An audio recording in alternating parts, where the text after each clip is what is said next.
নমস্কার বন্ধুরা, সবাইকে পৌঁছে রান্নাঘরে স্বাগত। আজকের আমি নিয়ে চলে এসেছি একটু অপূর্ব স্বাদের আর একদম ভিন্ন ধরনের এঁচোড়ের রেসিপি নিয়ে। আর আমরা কোভিড সিচুয়েশানে সবাই দেখেছি এঁচোড় শরীরের পক্ষে কতটা উপকারী। আর এঁচোড় যদি ঠিকঠাকভাবে রান্না করা যায় তাহলে মাটন চিকেনকে একদমই হার মানিয়ে দেবে। তাই আজ আমি আপনাদের সাথে শেয়ার করব এঁচোড়ের একটি দুর্দান্ত রেসিপি, সেটা হলো এঁচোড়ের মনোহরা। আর প্রতিবারের মতো আজও আছে আপনাদের জন্য রান্নার একটি করে টিপস। তো তার জন্য অবশ্যই করে ভিডিওটি স্কিপ না করে দেখে নিন আজকে মনোহরা পুরো রেসিপিটি আর আজকে রান্নার টিপসটি। তো আজকের রেসিপি যদি আপনাদের ভালো লেগে থাকে অবশ্যই করে লাইক শেয়ার করতে ভুলবেন না। আর আমার চ্যানেলে নিত্য নতুন রেসিপির আপডেট পাওয়ার জন্য এখনই আমার চ্যানেলটিকে সাবস্ক্রাইব করুন। তো আজকে এঁচোড়ের মনোহরার জন্য আমি এখানে সেদ্ধ করা এঁচোড় 500 গ্রাম নিয়েছি। এঁচোড়টাকে প্রথমে খুব ভালো করে একটু লবণ দিয়ে সেদ্ধ করে নিতে হবে। তারপরে এঁচোড়টাকে খুব ভালোভাবে আমাদের মেখে নিতে হবে। এঁচোড়ের যে বীজটা থাকে, তার যে খোসাটা থাকে, সেটা ফেলে দিয়ে আমাদের এঁচোড়টাকে খুব ভালো করে মেখে নিতে হবে। তো আমার এখানে এঁচোড়টা খুব ভালোভাবে মোটামুটি মাখা হয়ে গেছে। এবার আমি এর মধ্যে দেবো 2টো কাঁচা লঙ্কা কুচি, দিয়ে দেবো গ্রেট করা পনির। আমি এখানে 150 গ্রাম গ্রেট করা পনির দিয়ে দিচ্ছি, কারণ মনোহরার মধ্যে পনির কিংবা ছানা না থাকলে তাহলে মনোহরার টেস্টটা ঠিকঠাক আসে না। দিয়ে দেবো 2 টেবিল স্পুন ময়দা,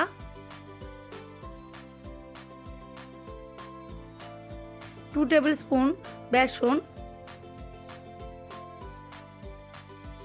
দিয়ে দেবো 1 ইঞ্চি আদার টুকরো গ্রেট করে।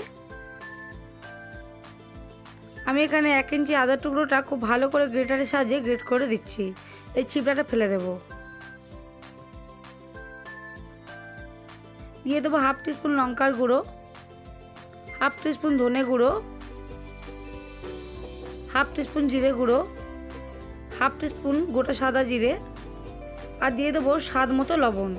এগুলো দিয়ে এঁচোড়টাকে খুব ভালোভাবে আমাদের মেখে নিতে হবে। এঁচোড়টা বয়েল করার সময় যেহেতু অল্প করে লবণ দিয়ে বয়েল করা আছে, সেই জন্য এঁচোড় মাখানোর সময় সেটা মাথায় রেখে লবণটা অ্যাড করতে হবে। তো আমার মাখাতে গিয়ে হাতটা আটো আটো লাগছে, তাই আমি এখানে 1 টেবিল স্পুন সাদা রিফাইন্ড অয়েল দিয়ে দেবো।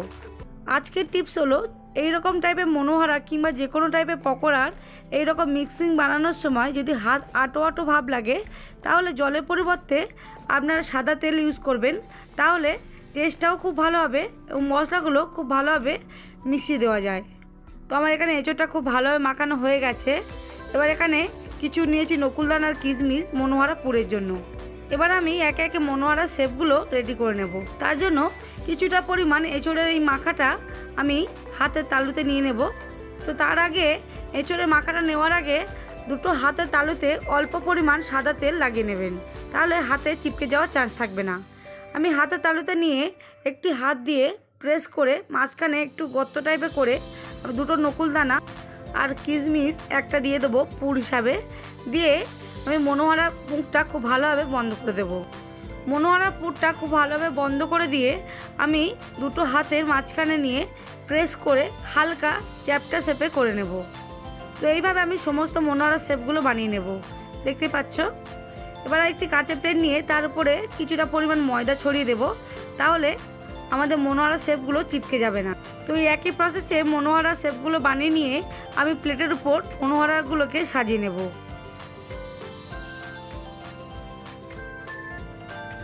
তো মনোহরা শেপগুলো খুব ভালোভাবে রেডি হয়ে গেছে। এবার এর উপরে অল্প পরিমাণ ময়দা ছড়িয়ে দেব এবং মনোহরা শেপগুলোকে খুব ভালোভাবে ময়দাটা মাখিয়ে নেব। ময়দাটা ইউজ করলে আমাদের মনোহরা শেপের বাইন্ডিংটা খুব ভালোভাবে হবে এবং তেলে ভাজার সময় ছেড়ে যাওয়ার চান্স থাকে না। এটাও আজকের আমার একটি রান্নার টিপস। এবার এখানে মিডিয়াম সাইজে কড়াইয়ে একটু বেশি পরিমাণ সাদা রিফাইন্ড অয়েল নিয়েছি। তেল গরম হয়ে গেলে একে একে মনোহরাগুলো ছেড়ে দেবো তেলের মধ্যে। মনোহরাগুলোকে ডুবো তেলেই আমাদের ভাজতে হবে, তাই ভাজার জন্য একটু বেশি পরিমাণ আমাদের তেলটা নিতে হবে, আর তেলটা যেন সাদা তেল হয়। মনোহরাগুলোকে মোটামুটি মিডিয়াম টু হাই ফ্লেমে 15-20 মিনিট খুব ভালোভাবে ভেজে নিতে হবে। তো আমি এখানে একটি ঝাঁঝরির সাহায্যে উল্টে পাল্টে হালকা লাল করে ভেজে নেব।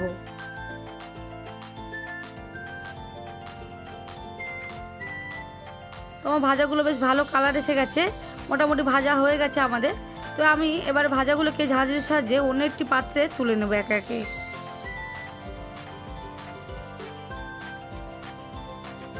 এবার গ্রেভির জন্য একটি মিডিয়াম সাইজের কড়াই নিয়ে কড়াই গরম হয়ে গেলে সরিষার তেল দিচ্ছি 3 টেবিল স্পুন। সরিষার তেল গরম হয়ে গেলে দিয়ে দিচ্ছি 2টো শুকনো লঙ্কা, দিয়ে দেবো 1 টেবিল স্পুন গোটা সাদা জিরে, 2টো দারচিনি, 2টো থেতো করা এলাচ আর 4টে লবঙ্গ। এগুলো দিয়ে একদমই লো ফ্লেমে 2-4 সেকেন্ড হালকা নাড়াচাড়া দেওয়ার পরে এর মধ্যে দিয়ে দেবো একটা মিডিয়াম সাইজের পেঁয়াজের পেস্ট। এবার মিডিয়াম টু হাই ফ্লেমে পেঁয়াজটাকে খুব ভালোভাবে আমাদের কষাতে হবে, যতক্ষণ না পেঁয়াজ থেকে একটা কাঁচা গন্ধ বেরিয়ে যাচ্ছে আর পেঁয়াজটা হালকা ব্রাউন কালার হয়ে যাচ্ছে। তো 2-4 মিনিট খুব ভালোভাবে কষানোর পরে এর মধ্যে আমি দিয়ে দেবো 2 টেবিল স্পুন আদা রসুনের পেস্ট। আদা রসুনের পেস্টটা দিয়ে আবারও আমি মিডিয়াম টু লো ফ্লেমে খুব ভালোভাবে মশলাটাকে কষাবো, যতক্ষণ পর্যন্ত আমাদের কাঁচা গন্ধ ভাবটা আদা রসুন থেকে চলে যাচ্ছে।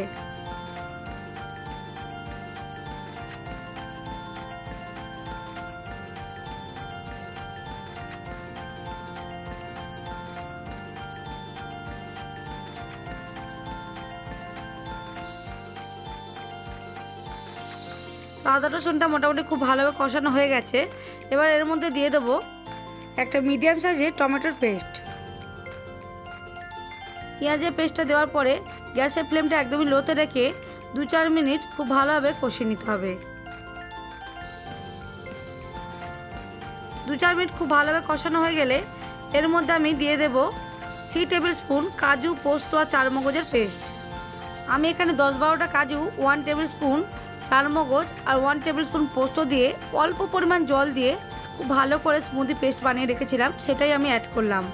দিয়ে একদমই গ্যাসটাকে লো ফ্লেমে খুব ভালোভাবে 15-20 মিনিট কষাতে হবে, যতক্ষণ পর্যন্ত মশলা থেকে তেল না ছাড়ছে। মশলা কষানোর সময় আমি দিয়ে দেব স্বাদ মতো লবণ, 1 টিস্পুন কাশ্মীরি লঙ্কার গুঁড়ো, 1 টিস্পুন লঙ্কার গুঁড়ো, 1/2 টিস্পুন হলুদ গুঁড়ো আর 1/2 কাপ উষুম গরম জল। এগুলো দিয়ে মশলাটাকে আবারও মিডিয়াম টু হাই ফ্লেমে খুব ভালোভাবে কষাতে হবে। মশলা কষানোর সময় সবসময় যদি অল্প পরিমাণ জল অ্যাড করেন তাহলে মশলাটা তলায় লেগে যাওয়ার চান্স থাকে না এবং পোড়া পোড়া ভাবটাও আসে না। তো 10-15 মিনিট খুব ভালোভাবে মশলাটাকে কষিয়ে নিয়েছি। দেখতে পাচ্ছ মশলা থেকে একটু রেড কালার তেল তেল ভাবটা ছেড়ে দিয়েছে, দেখতেই পাচ্ছ খুব সুন্দর একটা কালার এসে গেছে। এবার আমি এর মধ্যে দিয়ে দেবো 1 টেবিল স্পুন চিনি আর 10-12টা কিশমিশ, কারণ মনোহরা যদি একটু মিঠে মিঠে ভাব না আসে তাহলে মনোহরার টেস্টটা ঠিকঠাক হয় না। তো এটাকে দিয়ে একদমই গ্যাসটাকে লো ফ্লেম করে দেবো আর 1-2 মিনিট খুব ভালোভাবে কষিয়ে নেব। তো এবার আমি এর মধ্যে দিয়ে দেবো 1 গ্লাস পরিমাণে জল। আমি এখানে হালকা উষুম গরম জল অ্যাড করছি। আপনারা যদি নর্মাল ওয়াটার ইউজ করেন কোনো অসুবিধা নেই, কিন্তু উষুম গরম জল দিয়ে অ্যাড করেন তাহলে তরকারির টেস্টটা খুবই ভালো হয়। জলটা খুব ভালোভাবে মশলার সাথে মিশিয়ে দিয়ে আমি কড়াইটি ঢাকা দিয়ে দেব আর 10-15 মিনিট আমি একদমই মিডিয়াম টু হাই ফ্লেমে খুব ভালোভাবে গ্রেভিটাকে ফুটিয়ে নেব। এবার আমি ঢাকনাটা খুলে মনোহারাগুলো একে একে গ্রেভির মধ্যে দিয়ে দেব।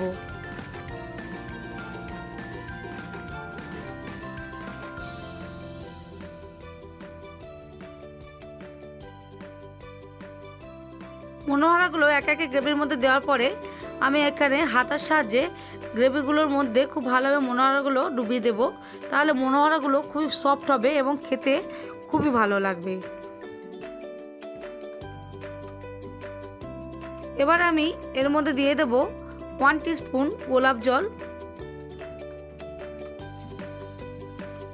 1 টিস্পুন কেওড়া জল দিয়ে আমি গ্রেভিটাকে খুব ভালোভাবে মিশিয়ে দেবো। গ্রেভিটার সাথে খুব ভালোভাবে মিশিয়ে দিয়ে 5 মিনিট একদমই লো ফ্লেমে ঢাকা দিয়ে গ্রেভিটাকে ফুটিয়ে নেব। তো আমার 5 মিনিট হয়ে গেছে, দেখতে পাচ্ছ খুব ভালো গ্রেভির কালার এসে গেছে। গ্যাসটা এবার অফ করে দিলাম। রেডি হয়ে গেছে মনোহারা। কি দারুণ কালার এসছে দেখতে পাচ্ছ। খুবই ইজি টাইপ রেসিপি এবং খুবই দুর্দান্ত খেতে লাগে এটা। এবার মনোহারা টেস্টটাকে আরও ভালো করার জন্য আমি এর মধ্যে দিয়ে দেব 1 টিস্পুন গাওয়া ঘি আর দেব 1 টিস্পুন সানরাইজ গরম মশলা। যে কোনো রান্নাতে নিরামিষ বলুন আর আমিষ বলুন, সানরাইজ গরম মশলা অ্যাড করলে রান্নার টেস্ট আরও দ্বিগুণ হয়ে যায়। মনোহারা গ্রেভির মধ্যে ঘি আর গরম মশলাটা খুব ভালোভাবে মিশিয়ে দিয়ে 5 মিনিট ঢাকা দিয়ে তারপরে আমরা অন্য একটি পাত্রে আমি এই মনোহারাটা ঢেলে নেব। তারপরে আমি সার্ভ করব।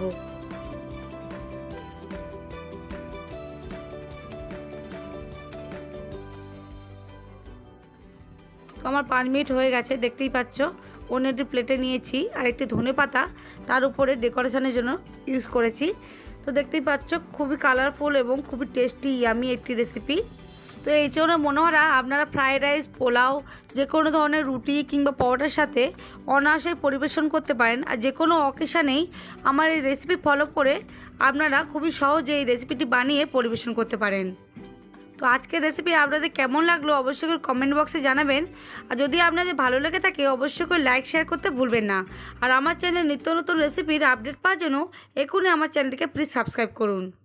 তো সবশেষে বলবো সবাই ভালো থাকবেন, সুস্থ থাকবেন। আজকের মতো এই পর্যন্ত, আবার দেখা হবে নতুন কোনো রেসিপির ভিডিও নিয়ে। আজকের মতো টাটা, বাই বাই।